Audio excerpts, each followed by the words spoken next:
Karena kalau dilihat dari profilnya Bang Kikin ya Mbak Agatha, beliau ini justru aktif di lingkungan gitu, lingkungan masalah luar ya? pengembangan ekonomi Iya, kayak gitu-gitu iya, kan. iya, iya. Kenapa tiba-tiba ada di KND kan? Agak unik.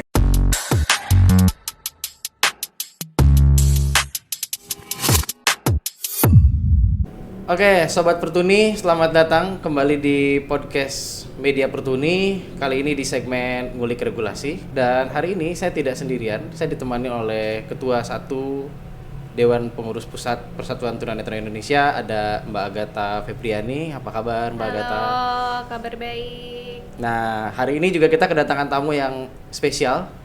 Cukup anomali sebenarnya karena pernah disabilitas tapi bisa kembali non disabilitas. Ada Bang Kikin. Apa kabar Hai. Bang Kikin? Kabar baik selalu. Terima kasih loh telah Iya. mau menyempatkan waktunya untuk datang ke podcastnya Media Pertuni. Luar Dengan biasa. senang hati terutama. Oke, kita mulai langsung aja mungkin dari Mbak Agatha dulu. Saya dulu. Iya dong. Oke, saya izin memperkenalkan mungkin ya teman-teman siapa ini Bang Kikin. Mungkin teman-teman sudah tahu Bang Kikin ini adalah komisioner Komisi Nasional Disabilitas, cuma biodatanya kan banyak yang belum kenal kira-kira siapa Bang Kikin ini ya. Nama lengkapnya Kikin Purnawirawan Tarigan Sibero ya, Ya, Bang? betul. Maaf kalau salah. Betul. Kemudian beliau ini juga pernah mengalami disabilitas. Dulu pernah bersekolah di SLB Santi Rama di Kramat Sentiong, dekat sekretariatnya DPP Pertuni. Disabilitasnya adalah malformasi Palatum. palatum. Nanti akan dijelaskan Bang Kikin apa itu malformasi palatum, kemudian bagaimana mungkin nanti ya bagaimana pengalaman beliau menjadi disabilitas. Kemudian Bang Kikin ini dulu satu alma mater sama saya ternyata S1-nya dari Universitas 11 Maret, Iya. Fakultas Pertanian. Kemudian S2 mengambil S2 manajemen untuk agrobisnis ya Bang, Iya, betul. di Institut Pertanian Bogor. Iya. Iya. Satu alma mater ternyata kalian. Luar biasa. Iya. Saya jadi orang ketiga dong kalau gitu. Gak apa-apa. Ntar ditahbiskan jadi alma mater sana juga. Baik. Nah sekarang Bang Kikin di Komisi Nasional Disabilitas utamanya mengemban isu tentang pendataan. Ya. Nah ini juga terkait dengan biodata beliau. Setelah saya baca, beliau pernah juga menjadi advisor pendataan di program GIZ ya Ya. Bang. Nah ini juga untuk pendataan pada pasca pemulihan bencana Aceh ya. Betul. Ya, mungkin ini menjadi modal beliau melakukan advokasi di bidang pendataan di Komisi Nasional Disabilitas. Kira-kira itu saja mungkin ya perkenalannya. Nanti teman-teman kita berangkat dulu kali pertanyaan pertama ya Mas Banyu. Oke, Siap. siap. Dan ini tadi Bang, Ya. kenapa apa sih sebetulnya stigma dan kendala yang dialami disabilitas dari pengalamannya Bang Kikin ya? Iya, iya. Nah itu mungkin bisa diceritakan sih, Iya. Bang. Ya, terima kasih teman-teman. Selamat pagi, sore, siang, tergantung nanti Tergantung nontonnya yang jam berapa. nontonnya. Perkenalkan, saya Kikin Tarigan. Tadi saya dari Komisi Nasional Disabilitas. Kemudian seperti Mbak Agatha sampaikan tadi ya, saya ini terlahir sebagai seorang disabilitas teman-teman ya. Jadi sejak lahir saya mengalami malformasi palatum. Malformasi palatum itu apa? Sehari-hari mungkin kita bisa menyaksikan kawan-kawan yang sumbing ya, tetapi sumbingnya di luar. Kalau saya sumbingnya tapi di dalam. Oh. Ya, jadi langit-langit saya itu Mas Banyu itu pecah. Oh. Jadi sejak kecil, sejak lahir saya sudah tidak bisa minum ASI, makan juga tidak bisa seperti biasa.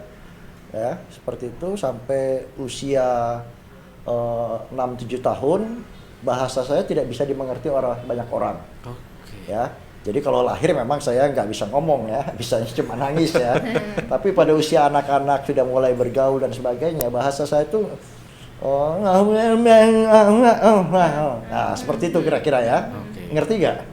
Enggak. Enggak. ada, ya nggak ngerti. Jadi yang ngerti itu cuma 1-2 orang saja yang sangat dekat dengan saya seperti itu. Sampai akhirnya orang tua mencari tahu apa barang ini kan seperti itu. Kami dulu tinggal di Sumatera Utara, sampai akhirnya cari tahu informasi di Jakarta. Akhirnya saya dioperasi plastik pada waktu itu sekitar tahun 70-an, pertengahan tahun 75-an lah ya. Saya mengalami operasi plastik. Kemudian setelah itu kan karena alat-alat artikulasi saya tidak terbiasa bicara, maka saya harus dilatih dulu. Disitulah saya waktu itu masuk di dulu namanya SLB ya, SLB dan terapi wicara, yaitu di Santirama di sekitar Sentiong. Jadi setelah saya di Jakarta itu saya setiap 2 minggu sekali atau seminggu sekali itu selalu mengikuti terapi wicara, sampai akhirnya kemudian ya saya bisa berbicara seperti sekarang. Tentu tidak semua kawan disabilitas bisa mengalami rehabilitasi optimal lah saya bilang ya, seperti saya. Tetapi saya memiliki anak 3 Bapak Ibu ya, teman-teman. Nomor 1, nomor 2 itu tidak mengalami disabilitas, nomor 3 mengalami disabilitas sama seperti saya. Oh, itu berarti genetik ya? Nah, di sini nanti ada hal yang mungkin akan sama persis yang dialami oleh teman-teman disabilitas ya. Jadi anak saya juga pada akhirnya karena saya sudah tahu caranya, sudah bisa rehab dengan optimal, sampai akhirnya dia mengalami operasi plastik juga, kemudian terapi wicara juga, dan sempat ya bergaul di SLB juga di Medan.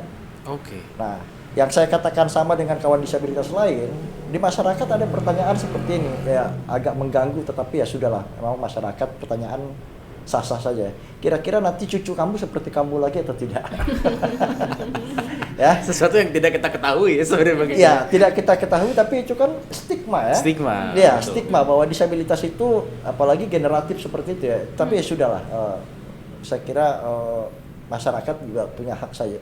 Tentu saja punya hak untuk bertanya seperti itu. Itu terkait dengan pengalaman saya dengan disabilitas. Selain pernah mengalami disabilitas, tentu juga mendidik dan mendampingi anak dari lahir sampai dengan usia 7 tahun yang mengalami disabilitas sama seperti saya. Demikian Mbak Agatha. Ya. Ya. Terima kasih. Nah, ini agak menyerempet nih Bang sama isunya pendataan. Oh ya. Nah, waktu itu sempat nggak kepikiran nggak kalau orang tua Bang Kikin nggak mau menyembunyikan identitas Bang Kikin, sehingga Bang Kikin nggak punya identitas resmi gitu seperti akta kelahiran atau semacam kalau sekarang ada kartu identitas anak gitu-gitu. Ya, orang tua ini kadang-kadang bukan kadang-kadang ya, memang selayaknya mengafirmasi positif ya. Oh, anak saya baik-baik saja kok, tidak apa dan sebagainya. Tetapi kan itu mengabaikan hambatan yang ada pada anak ya. Ya, artinya bahwa betul setiap orang itu sempurna ya, tidak ada yang tidak sempurna ciptaan Tuhan. Tetapi bahwa saya mengalami hambatan itu kan tidak bisa ditolak gitu.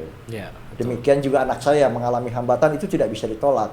Apalagi kalau saya menolak, maka dukungan, identifikasi dan advokasi awalnya itu tidak terlaksana. Bahkan di kampung saya itu ada yang hampir sama seperti saya. Ya sampai sekarang karena tidak diadvokasi ya tidak bisa berbicara dengan baik seperti itu. Ya. Pada masa itu sosialisasi tentang disabilitas kan sangat rendah sekali. Susah banget untuk nyari informasi kalau disabilitas ini sebenarnya punya kayak SLB dan rehabilitasi lainnya kan ya, sebenarnya. Betul. Masih pakai undang-undang penyandang cacat. Penyandang cacat. Ya itu. Jadi pertama memang ada dari sikap orang tua ya yang tertutup ataupun afirmasinya positif dan mengabaikan hambatan. Saya kira ini juga yang paling utama ya, betul pemerintah punya kewajiban melakukan pendataan, tetapi orang tua ataupun keluarga disabilitas itu juga harus punya kesadaran ya, bahwa memang real ada hambatan yang dialami oleh kawan disabilitas, dan disitulah negara wajib hadir. Supaya negara hadir, kita menampilkan diri sebagai disabilitas. Saya kira seperti itu. Oke. Ya. Nah, kalau awareness-nya sendiri Bang, kan umur 6-7 tahun yang tadi sudah diceritakan, akhirnya berhasil nih untuk operasi plastik ya, Bang Kikin. Nah, apakah sejak itu setelah terapi dan kemudian beranjak dewasa, Bang Kikin punya kepekaan atau awareness tentang disabilitas ini, atau gimana tuh ceritanya bisa sampai saya mau terjun di aktivisme aja nih gitu? Mau jujur gak ya? Terus terang sebelum anak ketiga saya lahir, perasaan itu ya udah nggak ada gitu ya. Oke, Oke. sudah terlupakan. Ya sudah terlupakan itu. Bahwa saya pernah mengalami itu sudah terlupakan itu ya. Walaupun di kalau kita dulu skripsi Mbak Agatha ya, itu kan kita tulis di situ, saya tulis bahwa saya pernah sekolah di SLB. Ya, jadi secara sadar itu masih saya ingat. Tetapi menjadi sangat sadar ketika anak saya yang ketiga mengalami hambatan yang sama. Oke. Apalagi ditambah dengan pertanyaan tetangga tadi. Artinya ini masalah serius bagi saya. Ya, artinya bukan tidak mungkin 2-3 generasi di bawah saya atau di anak mengalami hal yang sama. Ya, artinya tingkat kesadaran bahwa disabilitas adalah suatu keragaman yang patut disyukuri dan juga harus diperjuangkan bagaimana proses pemenuhan haknya. Saya kira ya by proses lah, Mas ya. Jadi bahwa saya sangat terlibat di organisasi disabilitas tentu saja setelah itu tidak, tetapi bagaimana memahami disabilitas itu terjadi dengan sendirinya pada waktu itu. Sampai anak saya yang ketiga itu usia 7 tahun seperti itu. Iya. Tapi catatannya gini, Mas. Bahkan kemarin anak saya mau cabut gigi ya. Yang ketiga tuh, mamanya masih tanya, nanti kalau dicabut gigi pengaruh gak ke situ? Jadi tetap jadi apa ya? Kepikiran gitu loh. Ada aja pikiran seperti itu. Ada overthinkingnya ya? Overthinkingnya ada. Dia tetap tanya, itu nanti kalau dicabut giginya kira-kira pengaruh nggak? Ya enggak lah, saya bilang. Oh, berarti sudah menjalani operasi? Sudah. Anak. Sudah berbicara dengan baik lah. Gitu. Oke. Karena kalau dilihat dari profilnya Bang Kikin ya Mbak Agatha, beliau ini justru aktif di lingkungan gitu. Lingkungan, masalah Luar ya? pengembangan ekonomi Iya, kayak gitu-gitu iya, kan. iya. Kenapa tiba-tiba ada di KND kan? Agak unik gitu. Ya, ini panggilan ya. Kadang-kadang hidup ini ya mungkin saya terlahir disabilitas dan akan memenangkan hidup ini dalam isu disabilitas juga. Mantap. Oh, berarti setelah anak mengalami disabilitas ini Bang Kikin mulai melakukan pendekatan dengan organisasi jejaring disabilitas gitu? Iya. Oh. Isu itu akhirnya datang terus. Belum lagi keluarga saya mengalami dua kakek saya itu mengalami stroke. Oke. Kemudian 2 ipar saya mengalami stroke dan saya mendampingi gitu. Jadi memang tanpa sadar ya itu saya sudah terlibat di situ gitu loh. Memang bukan di organisasinya. Tapi langsung praktek untuk mendampingi gitu Langsung ya. praktek ya. Oke. Nah, sekarang kita bicara tentang ini mungkin ya Mbak Agatha, tentang bidangnya Bang Kikin di KND nih, tentang pendataan. Nah, data realnya sendiri sebetulnya sekarang tuh kayak gimana sih Mbak Kikin mengenai data disabilitas ini? Karena kan banyak banget yang mengklaim saya punya data ini, punya data itu, dan gitu. jumlahnya beda-beda. Dan jumlahnya beda-beda dan nggak ada kepastian sebenarnya kan. Setiap instansi itu punya standarisasinya sendiri-sendiri. Itu data realnya sebenarnya kayak gimana sih menurut pandangan KND? Ya, kebetulan memang di antara 7 komisioner itu kan yang non disabilitas 3 ya. Yang 4 disabilitas. Kemudian dari sisi tugas-tugas ataupun isu-isu yang ada di masyarakat itu kita membagi ke dalam 7 isu dan saya salah satunya di bidang pendataan.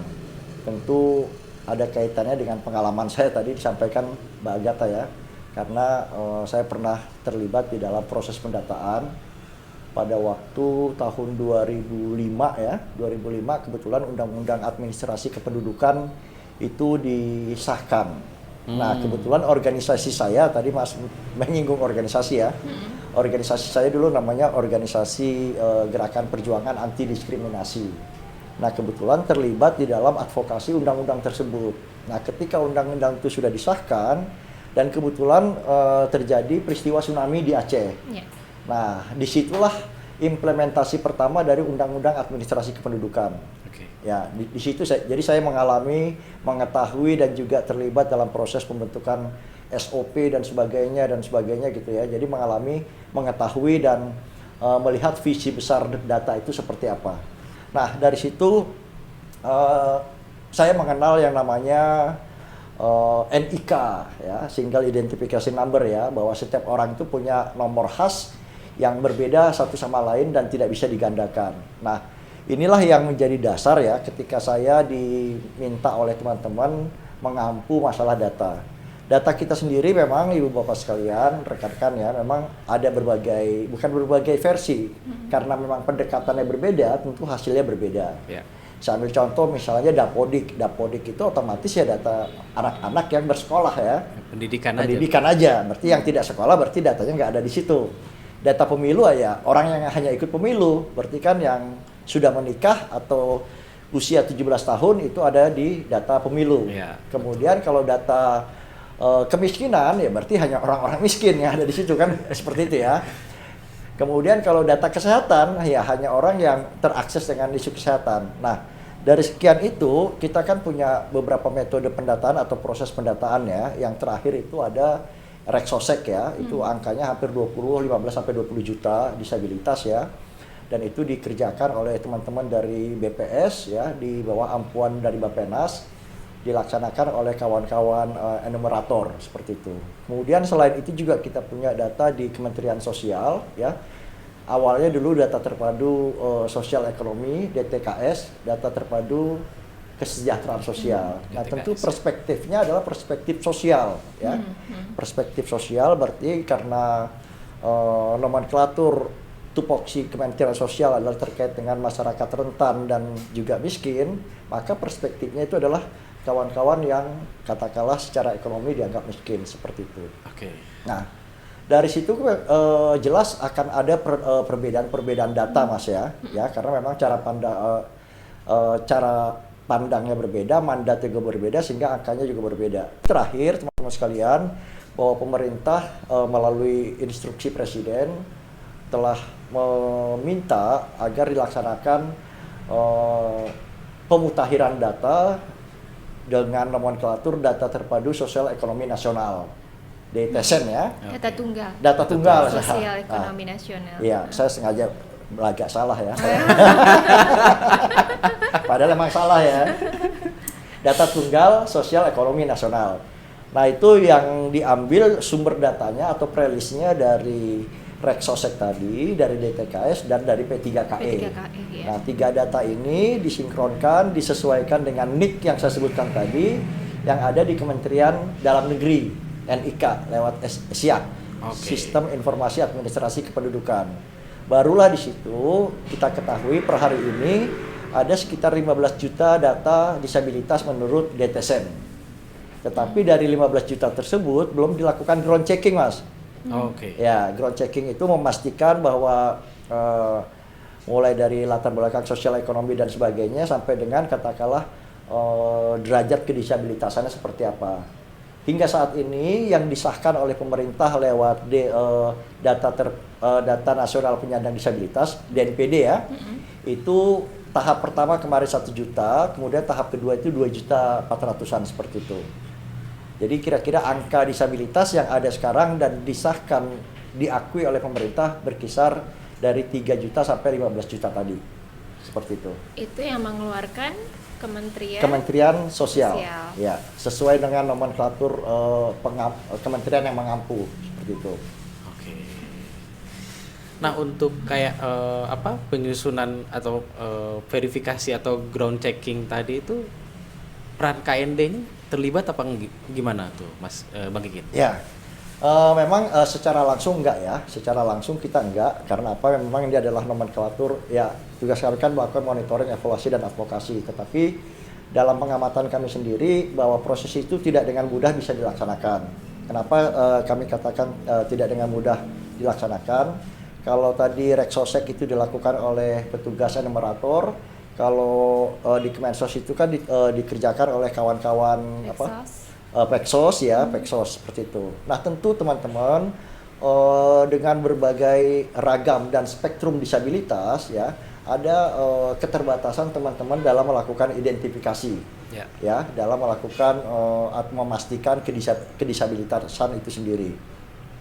Walaupun secara peraturan itu teman pekerja Peksos itu punya kewenangan. Nah, berdasar hambatan itu kami melakukan penyelarasan DTSEN ya.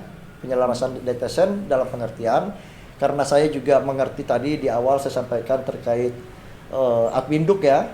Sebetulnya secara aturan Mas Banyu ya, Mbak Agatha, entah dia disabilitas atau tidak, laki-laki atau perempuan, orang kaya atau orang miskin, di bawah rejim undang-undang Adminduk punya hak dan kewajiban untuk melakukan pelaporan data.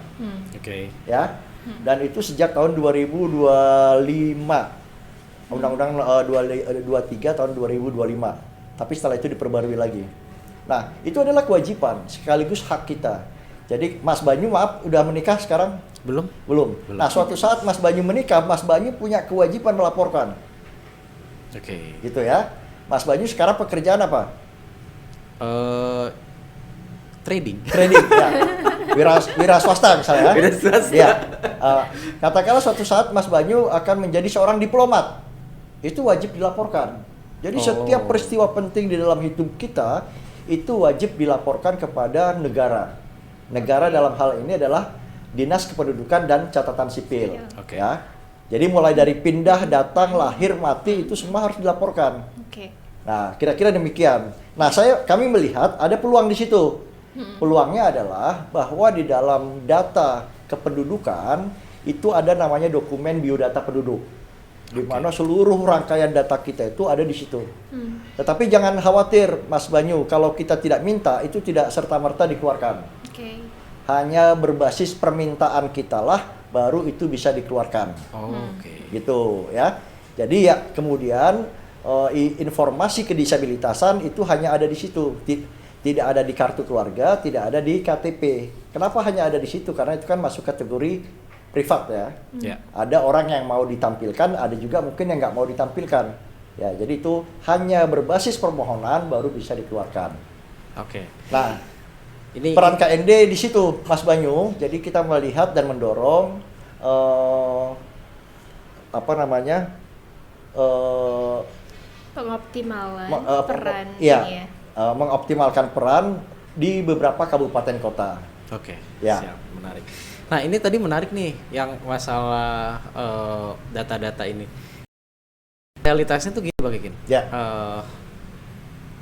Ketika kita ingin misalkan mendaftar pekerjaan, betul, atau mengajukan beasiswa apapun lah itu gitu. Ya. Seringkali tuh untuk memverifikasi bahwa kita disabilitas atau tidak, itu harus menggunakan surat keterangan disabilitas. Ya. Which is itu dikeluarin oleh Kementerian Kesehatan. Ya. Nah, masalahnya adalah surat keterangan disabilitas itu seringkali memiliki expired date. Ya. Sedangkan kan untuk disabilitas, ya, itu kan permanen rata-rata ya. Ya, Kecuali kalau ya. Bang Kikin kan anomali nih betul. Nggak semua disabilitas itu punya standarisasi yang sama. Intinya kan begitu. Ya. Nah, tapi ya itu 6 bulan sekali harus bikin lagi. Nah, dalam proses pembuatan surat keterangan ini pun seringkali itu jadi permasalahan karena tidak ada standarisasi yang jelas bagaimana surat keterangan ini dibuat. Nah, saya tuh seringkali menemukan kayak, saya nggak bisa nih bikin ini. Atau kadang-kadang untuk mempermudah saya punya template-nya dan saya cuma minta ditandatangani aja. Intinya kan begitu. Nah, itu gimana menurut Bang Kikin? Ya, tentu surat keterangan harus kita bedakan dengan identitas ya. Nah, identitas itu kan memang tentu identitas itu adalah privat ya. Artinya tidak KTP juga tidak kita ubar-ubar kemana-mana kan gitu ya. Nggak dibikin profile picture di Facebook ya? Nggak dibikin profile picture kan. Kalau profil itu identitas kan demikian. Jadi kalau dia melekat pada diri seseorang, ya itu harusnya sifatnya permanen kan. Ya. Kecuali surat keterangan misalnya. Nah, memang tentu kami menghargai norma-norma ataupun aturan-aturan yang berlaku di bidang profesi tertentu ya. Kita sangat menghargai itu, tetapi seperti Mas Banyu tadi katakan, tidak seluruh disabilitas ragam dan spektrumnya itu sifatnya fluktuatif. Kalau dia fisik misalnya ya begitu terjadi disabilitas ya akan terjadi selalu seperti itu. selamanya, jadi tidak perlu diperbarui lagi. Mungkin pada ragam tertentu benar Mas, jadi ketika diagnosa itu harus ditegakkan, itu kan butuh 2-3 kali pertemuan, atau katakanlah ada juga ragam disabilitas yang katakanlah mengalami perkembangan ya, tidak menetap. Nah, pada ragam tersebut menurut saya wajar-wajar saja gitu loh, tetapi jangan, bahasa Inggrisnya itu jangan digebiah uyah gitu ya. Gebiah uyah gitu. Dan surat keterangan itu kan nggak gratis ya. Ya, jangan digeneralisasi bahwa semuanya itu sama seperti itu. Nah, terkait dengan surat keterangan, meskipun tidak gratis sebetulnya menurut saya, hemat saya, karena teman disabilitas ini juga mengalami hambatan, ya sebetulnya biayanya dinolkan saja. Ya. Jadi tetap berbiaya, tapi biayanya dinolkan gitu loh. Biayanya tetap nol gitu ya. Ya, 0 rupiah. Kalau pada akhirnya teman disabilitas mendapatkan konsesi, teman disabilitas mendapatkan bantuan sosial beberapa ya kenapa harus juga dikenakan seperti itu? Jadi jangan kedisabilitasan ini dijadikan dasar pendapatan instansi. Nah, ini pembicaraan Bang Kikin dengan Kementerian Kesehatan Sudah kita ajukan. Oh, sudah diajukan. Secara tertulis kita meminta supaya dinolkan, biayanya dinolkan, seperti itu. Nah, kemarin tuh kami sempat ngobrol dengan Kemenkes di podcast juga. Oh ya. Kita ngobrolin tentang realitas surat keterangan disabilitas di masyarakat itu sebenarnya seperti apa gitu. Karena kan ada kekhawatiran sebetulnya. Makin banyak afirmasi untuk disabilitas gitu ya, makin banyak konsesi yang diberikan kepada disabilitas, itu kan menyebabkan akhirnya orang pengen jadi mencari. disabilitas. Nah itu dalam kasarnya tuh pura-pura disabilitas atau jadi disabilitas lah untuk mendapatkan afirmasi tersebut.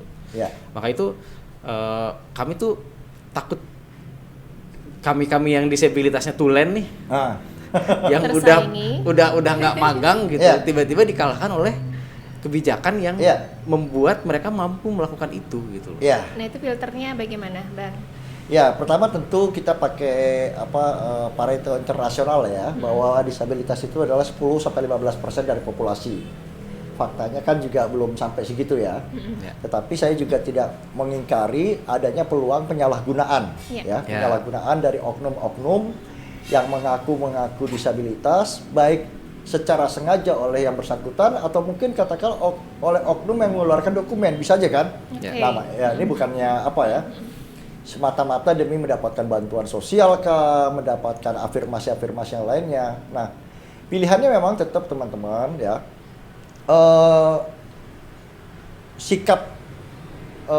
bukan sikap curiga, kehati-hatian tetap perlu kita lakukan.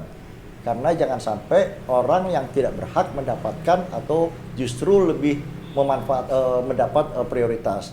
Tetapi memang juga tidak bisa kita pungkiri ada situasi-situasi di mana proses-proses tersebut tidak dengan mudah dilaksanakan oleh kawan-kawan di daerah. Saya mengabaikan masalah biaya dulu ya.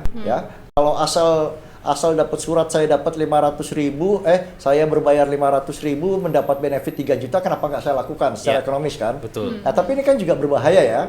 Jangan-jangan nanti teman-teman disabilitas yang nggak punya uang, yang nggak ngerti cara ngurusnya justru nggak dapat seperti itu. Nah, jadi kembali ke aturannya, memang kalau aturannya mengatakan bahwa kedisabilitasan itu ditentukan oleh tenaga kesehatan yang ahli ya. Ya, betul. Tetapi, kami setuju itu. Ya, seperti itu ya. Kita juga tidak mengingkari hal tersebut, walaupun kita juga tidak bisa menutup fakta bahwa banyak daerah-daerah tertentu itu juga yang tenaga kesehatan dan juga tenaga psikolog psikiaternya tidak dengan mudah diketahui dimiliki oleh daerah. Masih susah. Jangankan buat ahli, dokter umumnya susah banget gitu. Susah banget gitu kan. Ya. Nah, jadi harapan kami tentu saja Kementerian Kesehatan dan juga asosiasi-asosiasi atau ikatan-ikatan profesi juga mau melihat hal ini. Ya.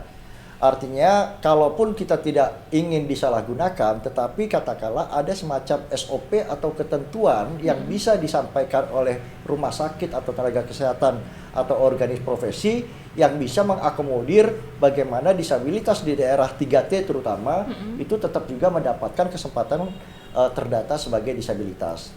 Seperti itu. Nah itu dari KND sudah ada rekomendasi nggak Bang untuk kasus yang seperti ini, yang untuk daerah 3T itu, yang belum ada tenaga profesi? Ya, sorry.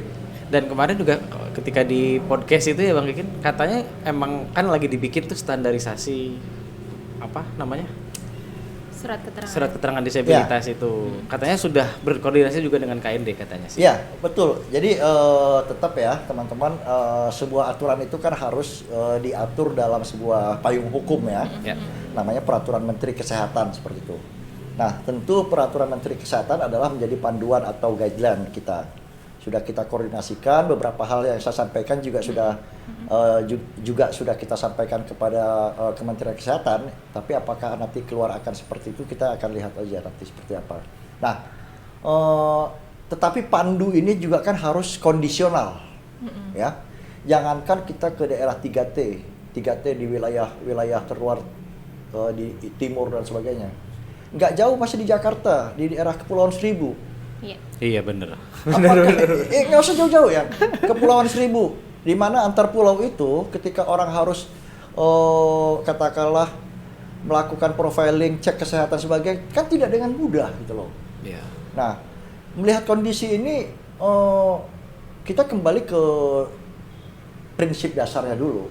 Kalau memang prinsip dasarnya adalah kita ingin memberikan afirmasi kepada disabilitas, maka peraturannya juga bukan kita langgar, tetapi ada syarat ketentuan yang harus kita siapkan melengkapi aturan dasar tadi, seperti betul. itu. Contoh kasus nih, ya. Misalnya di sekolah-sekolah luar biasa, mereka kan punya profil belajar siswa ya. Ya, betul. Dan setiap sekolah itu melakukan profiling terhadap siswanya. Nah, kalau bagi saya, kalau saya ditanya ya, ini kan kita diskusi ya, gak apa-apa publik nanti yang menilai. Sekolah luar biasa, surat keterangan siswanya itu boleh dijadikan dasar disabilitas. Oke. Ya, Oke. nggak perlu lagi harus ada diperiksa ke dokter, nggak perlu lagi harus diperiksa psikolog. Kenapa? Karena keterangan disabilitas ini menjadi syarat tercatatnya dia sebagai disabilitas dan untuk mendapat pelayanan lebih lanjut lagi. Iya. Kalau tadi saya cerita waktu kecil itu layanannya saya harus cari dari daerah sampai ke Jakarta, tapi dengan adanya identifikasi awal, ya mudah-mudahan dari tingkat kesehatan paling Vaskes pertama itu sudah bisa dilakukan. Oke. Jadi nggak nunggu dia harus diagnosa kesekian, ya itu uang lagi gitu loh. Nah itu misalnya contoh ya, bagaimana kita menyesuaikan tanpa meninggalkan prinsip. Karena saya tahu profil belajar siswa juga mereka menggunakan Washington Group juga ya. Okay. Nah kemudian yang lain misalnya organisasi disabilitas. Nah menurut saya, ya ini kan organisasi sudah terdata dan juga berkoordinasi dengan pemerintah sudah sejak lama. Maka kalau menurut hemat saya, untuk organisasi-organisasi disabilitas, ya tentu nanti akan ada kriterianya ya. Itu juga diberikan kesempatan mengeluarkan surat keterangan disabilitas sebagai cara untuk mengidentifikasi awal di dalam kartu. Supaya dia dapat mendapat kartu penyandang disabilitas, sehingga untuk layanan-layanan yang lain dia bisa mendapatkan lagi gitu loh. Untuk bisa memverifikasi lebih lanjut. Untuk bisa verifikasi lebih lanjut, untuk mengetahui katakan rehabilitasi lanjutannya seperti apa, seperti itu. Okay. Jangan tunggu sempurna dulu aturan atau surat keterangannya baru dia dapat fasilitas kesehatan. Bayangkan misalnya dia harusnya mendapatkan konsesi untuk naik kereta api, gara-gara nggak punya dia keluar biaya tambah lagi, kan seperti itu. Jadi nggak bisa kemana-mana juga ya? Nggak bisa kemana-mana juga, nggak bisa dapat layanan juga, BPI PBI-nya nggak bisa dibantu misalnya, kan itu yang menghambat proses-proses afirmasi yang lainnya seperti itu. Tapi ini udah dikomunikasikan juga Bang, untuk rekomendasi surat keterangan disabilitas dikeluarkan oleh organisasi penyandang disabilitas ini sudah disampaikan juga? Dulu rasanya pernah kami kirim ya, tapi kalau itu misalnya tidak ya dalam kesempatan ini kami ingatkan lagi lah ya. Kalaupun secara formal itu tertulis tidak ada, tetapi dalam beberapa forum sering saya sampaikan. Tentu saja Kementerian Kesehatan. Ya, tentu saja teman-teman ya. Sebetulnya bukan Kementerian Kesehatan. tapi di di Dukcapilnya. Dukcapil. Karena kan yang menerima persyaratan mereka. Ya, karena mereka kan Dukcapil ini kan mereka mencatatkan di dalam SIAK, tetapi mereka kan tidak punya keahlian dalam mengidentifikasi atau ya itu seperti itu. Nah, tentu saja tidak seluruh organisasi disabilitas nanti bisa diberikan kewenangan. Kewenangan Ya, tersebut. betul. Ya, itu kenapa prinsip kehati-hatian tadi, ya. Jangan sampai katakanlah saya tiba-tiba tahu peluang ini nih, saya punya niat jahat nih. Saya bikin organisasi disabilitas independen apa. Nah, saya keluarkan baru berdiri tahun ini, besok ada konsesi sudah mengeluarkan surat. Nah, itu jangan, ya. Jadi kalau menurut saya sih ormas-ormas disabilitas yang punya pengurus di tingkat pusat, provinsi, kabupaten itu bisa diberi kewenangan, ya. Ya, karena bahaya Bang Ikin. Hmm. Ini fakta aja. Di sekolah itu kan dulu atau misalkan sekarang tuh ada lomba-lomba kayak FLS 2N, OSN atau atlet gitu ya. Ya. Itu banyak banget yang pura-pura disabilitas. Iya, bahkan kadang-kadang oknum sekolah yang melakukan itu. Iya, betul. Oknum ya. Nah, itu betul. Ya, betul. ya. Terutama kan kayak lomba menyanyi kayak Iya. gitu kan orang nggak perlu Iya. dia perlu tutup mata aja udah Iya, nyanyi iya, gitu iya, kan. iya, iya, iya. Udah kelihatan Oknum disabilitasnya, ya. oknum Iya, nih. iya. Dan akhirnya kan jadi ya orang Betul. ini bagus nih udah menang ini padahal dia bukan disabilitas Iya, itu. iya. Itu fakta Betul. yang lama saya alami gitu loh. Ya, Gitu. untuk beasiswa banyak ya, Ya. untuk dapat LPDP dan sebagainya, ya. Mungkin disabilitasnya mungkin baru gejala Mbak Agatha ya, baru gejala atau katakanlah masih sakit belum disabilitas, tapi biar dapat beasiswa barangkali ya disalahgunakan supaya dapat, nah itu tadi menyalahgunakan gitu. Atau berusaha jadi sakit. Baik, Bang Kikin, saya tertarik ini mengulik lebih dalam. Iya. Tadi kan KND melihat peluang itu di pencatatan administrasi kependudukan ya, Iya. Bang Kikin. Tadi dikatakan Bang Kikin itu ada setiap kali data itu sudah dibuat mungkin ya, Ya, KTP sudah sudah jadi. di-input ya. Tapi ada proses lagi namanya pembaharuan ya, pemutakhiran data ya. Ya, Nah, itu apakah peluangnya itu apakah nanti bisa juga apabila ini teman-teman belum tercatat sebagai penyandang disabilitas? ya. Nah, itu apakah teman-teman bisa mengajukan pemutakhiran data? Nah, itu prosedurnya gimana, Bang Kikin? Ya, jadi kan disebutkan pemutakhiran data karena memang datanya sudah ada ya. Iya, KTP sudah punya, Sudah tapi punya belum tercatat. KTP, sudah Iya. punya KK gitu ya. Nah, misalnya saya di KTP tadi kan saya SMA, tiba-tiba saya sudah kuliah, maka data saya kan harus saya mutakhirkan kan. Iya. Nah, berarti saya minta pemutakhiran data dilengkapi dengan berkas pendukung ijazah SMA. Berarti benar kan saya sudah nggak SMA ya. Nah, itu sama. Jadi ada permohonannya, kalau memang di dalam datanya itu belum disebutkan dia sebagai disabilitas, maka dilengkapi dengan surat keterangan disabilitas tadi. Sampai saat ini karena memang aturan masih seperti Undang-Undang 8 sesuai dengan surat keterangan disabilitas dari pihak tenaga kesehatan, ya kita masih bisa seperti itu. Permohonannya ini bentuknya apa? Dia permohonannya namanya formulir F106. F106 Ke Ya. Dukcapil berarti ya? Iya. Oke. yang Jadi mengeluarkan dari Dispenduk Capil Ya. untuk pemutakhiran data Ya. F106. Nah. Nah, nanti pengisiannya apakah nanti ada pilihan Nah, disabilitas? Ya, jadi di situ kan ada F106 itu kan formulir pemutakhiran data ya, atau sederhananya perubahan data lah ya. Nah, ada di situ perubahan pendidikan, perubahan agama, jenis kelamin juga ada di situ. Oke. Nah, kita pakai nanti yang lainnya, perubahan lainnya. Jadi perubahan lainnya itu apa? Perubahan lainnya adalah dari tidak disabilitas menjadi disabilitas. Bukan berarti sebelumnya bukan disabilitas, tetapi karena tidak terdata terdata. sebagai disabilitas.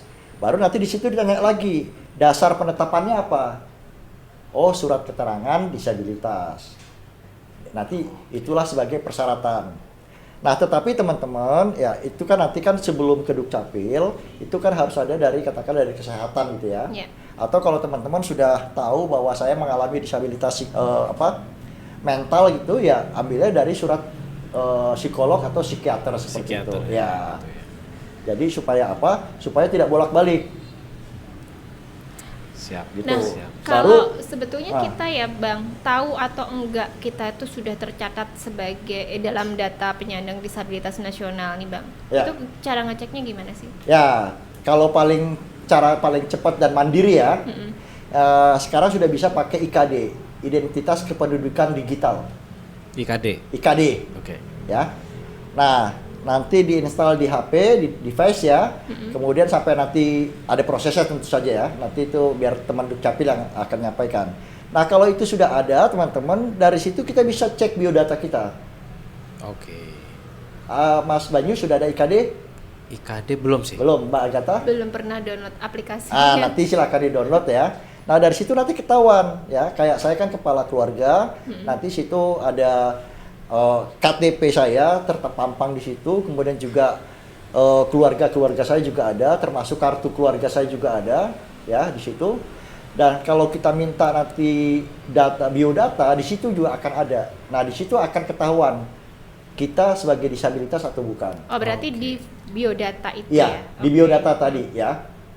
Nah, karena di biodata kita belum disabilitas, maka kita melakukan perubahan pemutahiran data. Tapi kalau di di biodata kita sudah disabilitas, ya sudah tidak perlu lagi, kecuali disabilitasnya berubah. Tadinya hanya netra, kemudian jadi netra plus gitu ya? Netra plus ya, mental juga kan bisa aja ya. Iya, Ya, bisa saja kan seperti itu ya, dilakukan perubahan data lagi. Nah, cuma ada tambahannya Mbak Agatha, ya, supaya ini program-program pemerintah juga perlu kita dukung kan ya. Nah, pemerintah sekarang kan sedang ada DTSN. Iya, DTSN. Ya, DTSN ya, tadi udah disampaikan ya. Nah, harapan kami adalah setelah dari Dukcapil ini ke Dinsos. Kementerian Sosial, Iya. ya, ke Dinsos ya. Supaya dipadankan. Karena sekarang kan belum langsung berubah ya. Belum ya, ini yang masih jadi PR di sini. Ya, Bang. jadi di Dukcapil sudah berubah. Di Dinsosnya belum. Di Dinsosnya belum. Jangan sampai gitu juga. Makanya harapannya itu di Dinsos juga langsung dilakukan perubahan. Jadi teman-teman di Dinsos tidak perlu melakukan ground checking ke lapangan. Kalau yang aktifnya adalah organisasi atau perseorangan. Nah, harapan kami sih seperti itu, Mas Banyu. Nah, ini menarik nih. Kan tadi, setelah mengubah ke Dukcapil, terus juga dibantu untuk ke Kementerian Sosial. Supaya mendapatkan DTKS. Ya, supaya datanya tuh sinkron gitu ya. Padan. Nah, kira-kira peran organisasi disabilitas apa nih kira-kira? Harapan saya sih ya, karena nih kan Pertuni punya cabang di kabupaten kota ya, di provinsi ya, provinsi ya, cabang ya, daerah gitu. Di daerah juga ada lah ya. Beberapa harapan kami bisa mengorganisir ya, mengorganisir dinas-dinas terkait untuk memberikan pelayanan satu atap dulu.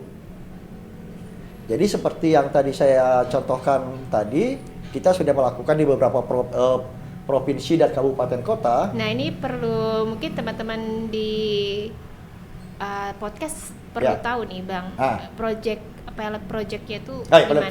Ya, jadi kita bersurat ke pertama tentu saja karena ujungnya adalah di Dinsos dan Dukcapil, dua pihak ini harus mau duduk bersama membicarakan masalah data disabilitas.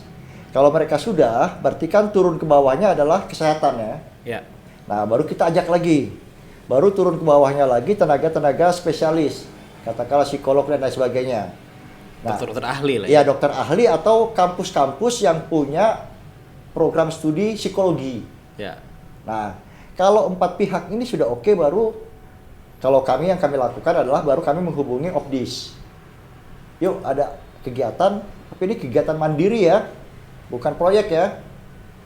Outputnya apa? Outputnya berupa biodata. Biodata apa? Kertas. Gunanya apa? Nah, gunanya teman disabilitas pasti lebih paham kan? Karena sering membutuhkan itu. Nah, harapan kami teman-teman, organisasi seperti Pertuni dan juga organisasi lainnya, itu bisa mendorong sekaligus meminta kepala daerah untuk mau melakukan pelayanan satu pintu ini. Satu atap. Yang sebetulnya juga sudah sering mereka lakukan. Ya. Sekarang Dinsos melakukan ground checking, Dukcapil melakukan jemput bola, Kesehatan melakukan pelayanan keliling. Nah, tinggal digabung aja jadwalnya. Ya kan? Jadi cepet juga nyari datanya kalau Nyari gitu datanya ya. cepet. Jadi kalau hari ini ada 50 orang, sebetulnya ada terjadi perubahan data di 150. 50 di dinas sosial berubah, 50 di Dukcapil berubah, 50 di kesehatan juga berubah. Iya, betul. Nah, tinggal mengorganisir aja. Jadi katakanlah teman-teman beraudiensi kepada gubernur atau sekda Pemerintah atau daerah ya setempat. Pemda ya, sampaikan kebutuhannya supaya mendapat dorongan. Tidak ada salahnya koordinasi dengan dinas sosial karena dinas sosial juga sangat terbantu ya. Koordinasi dengan Dukcapil karena dia juga sangat terbantu. Yuk kita kerjakan sama-sama, tentukan hari, bikin dulu satu kali. Pilot project dulu ya. Pilot project dulu. Basisnya bisa aja katakanlah teman-teman organisasi Pertuni dulu. Atau mungkin setelah itu ini jangan cuma Pertuni aja, kita bikin yuk tapi basisnya kecamatan. Oh iya, berarti kecamatan A. Minggu depannya kecamatan keliling udah. Ya, itu yang harapan kami bisa dilakukan oleh teman-teman di organisasi disabilitas. Mantap Baik, sekali. tapi ini kan untuk alternatif Ya. real ya Bang, Ya, di bawah gitu, di grassroots. grassroots. Sementara di atas prosesnya sudah sejauh mana Bang integrasi lintas Ya. kementerian ini untuk penyatuan data? Nah, sebetulnya kan juga pemerintah tuh punya program satu data ya, satu data, tetapi itu juga sedang dalam proses. Ya harapan kami sebetulnya, dan ini menjadi tugas KND lah ya, Ya. di level nasional. Perlu kami sampaikan juga ke kawan-kawan pemirsa ya, bahwa pilot project yang kita lakukan kemarin sudah disaksikan oleh dan kami laporkan ke Menteri Dalam Negeri ya. Dan dalam launching video tentang pemutakhiran data kemarin dihadiri oleh Bapak Wakil Menteri Dalam Negeri. Itu dilaksanakan di Bandung. Kemudian kegiatan hampir serupa dilakukan oleh kawan-kawan di Kalimantan Utara yang dihadiri oleh Bappenas juga seperti itu. Nah, kemudian dalam waktu dekat tentu harapan kami kawan-kawan dari Kementerian Sosial juga bisa menyaksikan model yang kita lakukan. Nah, kalau ini sudah bersama dengan Kementerian Kesehatan, harapan kami ada kesepakatan 4 lembaga ini. Ya, karena ini sangat tergantung ke mereka, mengingat katakanlah ada beberapa aturan nanti yang mungkin sinkronisasi ke bawahnya belum sesuai. Jadi harus ada kesepakatan dulu. Kesepakatan inilah yang nanti menjadi dasar hukum untuk dikeluarkan surat edaran, sehingga layanan di setiap kabupaten kota itu berbasis surat edaran tersebut. Ya, Demikian. betul. Biar lebih gampang juga ya Bang. Ya, Betul. karena kan ya sama seperti kita juga dari organisasi ya, di pemerintahan juga kan tingkat pemahamannya belum tentu sama semua kan. Jadi perlu ada petunjuk teknis lah seperti itu. Nah, itulah yang akan kita kerjakan data dan Mas Banyu, kawan-kawan sekalian. Mantap sekali, luar biasa. Ini Ya. nggak akan ada habisnya sebenarnya Mbak Gata kalau ngomongin masalah data dan ke depan akan seperti Karena apa. ini memang the basic banget ya. Betul. Iya, Iya. betul. Betul. Ini tuh basic yang sebenarnya sangat kita butuhkan dari dulu tapi belum selesai sampai hari belum. ini. Ya, ya. Dan itu Makanya- juga yang jadi pertanyaan banyak orang ya. Bang. Iya, betul. Kenapa sih prosesnya sampai Berlarut-larut. Iya, ya. Berlarut-larut. Ya. Betul. Ya kami berharap lah kita bisa berjalan beriringan gitu ya. Ya. Kami dari OPD juga KND sebagai legal kami gitu ya. Sebagai wakil teman-teman Di tingkat disabilitas di nasional. tingkat nasional, semoga bisa menggolkan data ini gitu ya supaya ya nggak terjadi kecurangan itu aja. Ya, sebetulnya. ya. Karena itu merugikan sekali, Ya. sangat merugikan gitu ya. Nah, itu saja mungkin untuk yang bisa kita bahas hari ini. Semoga nanti Bang Ikin nggak kapok untuk datang ke Enggak. studio kami Dengan senang hati. untuk ngobrol-ngobrol lagi, untuk cerita banyak hal yang dilakukan sama KND. Ya. Dan kami juga titip salam pada senior kami yang ada di KND, ada Bang Jona. Siap. Kami rindu, semoga bisa ngobrol banyak di studio kami dan mau untuk Podcast Ya, juga podcast. di sekretariat. Iya, ya. di sekretariat. Kami tunggu kedatangan untuk Bang Jona gitu ya. Ya. Nah, mungkin itu saja yang bisa kita bahas teman-teman hari ini. Untuk diskusi lebih lanjut boleh dilanjutkan di kolom komentar, atau yang mau menanggapi Ya. apa yang kita bahas hari ini. Semoga menjadi sebuah langkah baru dan pemutahiran data ini tuh menjadi hal yang kita harapkan terjadi dengan waktu yang relatif cepat gitu ya. Closing statement boleh dari boleh. Bang Kikin? Ya. Ya, boleh silakan Bang Kikin. Kira-kira Ya, apa nih harapan ini? Closing statement saya, Ya, betul. tentu teman-teman, data itu hidup ya. Data itu tidak statis ya. Artinya proses disabilitas itu juga bisa terjadi kapan saja. Ya, betul. Nah, kemudian tidak ada data yang statis, pasti dinamis ya. Maka harapan kami setelah ini nanti berjalan, setiap kementerian lembaga nanti bisa menempatkan dirinya dalam proses pendataan sedini mungkin, sehingga intervensi dini bisa dilakukan, sehingga katakanlah optimalisasi pemenuhan hak teman-teman itu juga bisa dilakukan. Artinya, ini contoh kasus misalnya ya, katakanlah terjadi peristiwa disabilitas karena kecelakaan. Mestinya kan surat keterangan dari rumah sakit otomatis terkoneksi dengan data disabilitas, nggak perlu ngelapor lagi. Ya, Ya. betul. Ya benar kan? Iya. Iya. Kecuali misalnya penyakit katakanlah seperti mungkin stroke, mungkin masih bisa berharap kembali seperti itu. Tapi kalau misalnya rumah sakit amputasi, masa harus lapor dulu? Ya, Nah, ya, ya. ini adalah keniscayaan teman-teman ya, keniscayaan karena teknologi sangat memungkinkan itu, kita tetap berupaya dan kita tetap berusaha. Demikian. Siap. Bang Kikin, terima kasih telah datang ke podcast Media Pertuni dan berbicara banyak hari ini, luar biasa sekali. Seperti yang tidak bosan-bosan saya katakan, semoga Bang Kikin masih bersedia lagi untuk ngobrol sama-sama kita, Siap. untuk ngobrolin tentang isu-isu terkini. Dan Mbak Agatha Ya. juga terima kasih banyak telah Sama-sama. menemani saya hari ini. Ya. Karena hari ini saya kesepian. Supaya tidak kapok ya, jangan kapok ya. Ya. Dan untuk Sobat Pertuni, jangan lupa untuk like postingan ini, video ini, share, dan subscribe ke channel Persatuan Tunanetra Indonesia biar Bang Kikin nggak kapok untuk datang ke sini. Karena Juga ini informasi penting ya. Iya, betul, Teman-teman betul, banyak yang nggak tahu Iya, ya. iya. betul. Dan jangan lupa juga untuk follow akun sosial media Pertuni yang lain untuk dapat informasi yang real dan terkini. Itu aja. Saya Banyu sebagai host di Ngulik Regulasi dan Mbak Agatha Febriani undur pamit dan sampai jumpa di episode berikutnya. Salam. Makasih Bang Kiki.